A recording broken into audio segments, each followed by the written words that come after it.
मैं आपको कुछ एमसीडी के हालात आपको बताता हूँ। एमसीडी इतने बुरे हालात में क्यों है, वो दिल्ली वाले उसकी जिम्मेदार नहीं है। हम दिल्ली वाले तो उनको बहुत पैसा देते हैं, बहुत टैक्स देते हैं, लेकिन आपकी एमसीडी, भारतीय जनता पार्टी की एमसीडी क्या करती है, मैं उसके बारे में आपको बताता हूँ। एलजी साहब, आप पता कर लेना, अगर आप सेंसिटिव हैं, अगर आप जिम्मेदार हैं, अपने अधिकारी से पूछ लेना, अपने कमिश्नर से पूछ लेना कि डेंगू की दवा का जो छिड़काव होता है दिल्ली के अंदर, वो किस रेट पे एमसीडी ने खरीदा। वही दवा इन्होंने 3600 रुपये के हिसाब से खरीदा, जबकि वही दवा भोपाल की म्यूनिसिपैलिटीज ने सिर्फ 2400 रुपये के हिसाब से खरीदा। पर केजी के हिसाब से इस लेवल का करप्शन किया इन्होंने।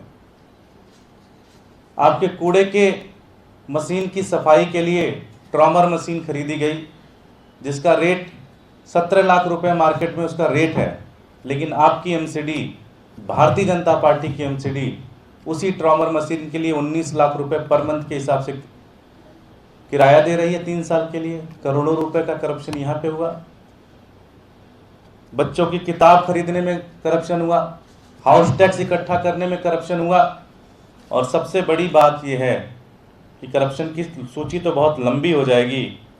आपकी भारतीय जनता पार्टी की एमसीडी ने दिल्ली के गांधी मैदान पार्किंग की जगह बेच दी, शिवा मार्केट पार्किंग की जगह बेच दी, कुतुब रोड पार्किंग बेच दी, नावल्टी सिनेमा बेच दी, नानीवाला बाग बेच दिया, मोतीनगर की शॉपिंग कॉम्प्लेक्स बेच दी, 22 दुकानें जो है डिलाइट सिनेमा के पास है उसको बेच दिया, 132 प्लॉट जो संजय गांधी ट्रांसपोर्ट नगर में थे उसको बेच दिया, 5 पार्किंग शॉपिंग कॉम्प्लेक्स जो करोल बाग में थे उसको बेच दिया प्राइवेट लोगों को, शालीमार बाग के स्कूल की पार्किंग की जगह बेच दी, 34 स्कूल बिल्डिंग जो कि कोचिंग सेंटर्स को बेच दिया इन्होंने, जो प्राइवेट हॉस्पिटल्स के जो नर्सिंग होम्स हैं उसकी जो वेकेंट जगह थी वो बेच दी, टाउन हॉल जो कि दिल्ली का प्रेस्टीजियस हेरिटेज बिल्डिंग है उसको बेच दी, और जो हॉस्पिटल है आरबीटीबी, उस हॉस्पिटल की वेकेंट जमीन बेच दी। और आप दिल्ली वालों को कह रहे हैं दिल्ली वाले चोर हैं। एलजी साहब, भारतीय जनता पार्टी के कार्यकर्ता की तरह बिहेव मत करिए।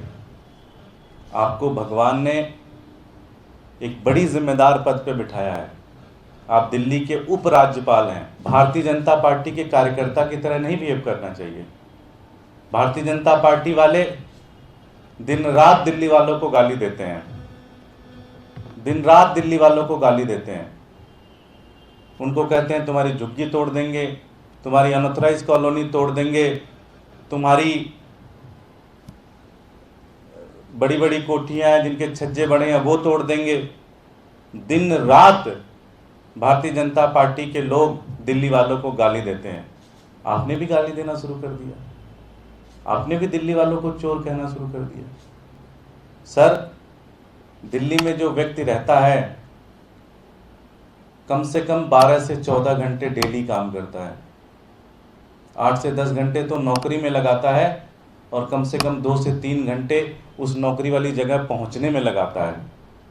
मेट्रो से जाता है। आप सुबह उठिए जरा एक बार, आप अपनी लाव लश्कर से बाहर निकलिए, आप देखिए बस स्टैंड पे वो दिल्ली वाला खड़ा है, मेट्रो पे वो दिल्ली वाला खड़ा है, और बस वो एक ही चीज़ आपसे चाहता है कि उसके घर का सामने का कूड़ा उठ जाए, उसकी नाली साफ़ हो जाए, उसको हाउस टैक्स जब समय पे देने जाए तो उसको कोई दिक्कत ना आए, वो अपना घर बना रहा है तो उसको बिल्डिंग का पैसा कोई मांगने ना आए, और आप उस दिल्ली वालों को चोर कह रहे हो।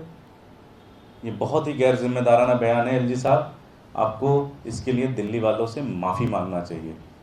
आप दिल्ली के उपराज्यपाल हैं, ऐसी भाषा आपको शोभित नहीं देती, ऐसी भाषा आपको शोभा नहीं देती। ये बहुत ही गैर जिम्मेदाराना बयान है, और आपको इस तरह की भाषा बिल्कुल भी इस्तेमाल नहीं करनी चाहिए। दिल्ली वाले बर्दाश्त नहीं करेंगे। नमस्कार, मैं हूं मानक गुप्ता।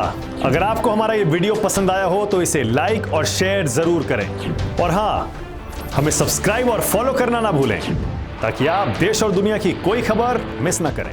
तो जुड़े रहिए हमारे साथ और देखते रहिए News 24।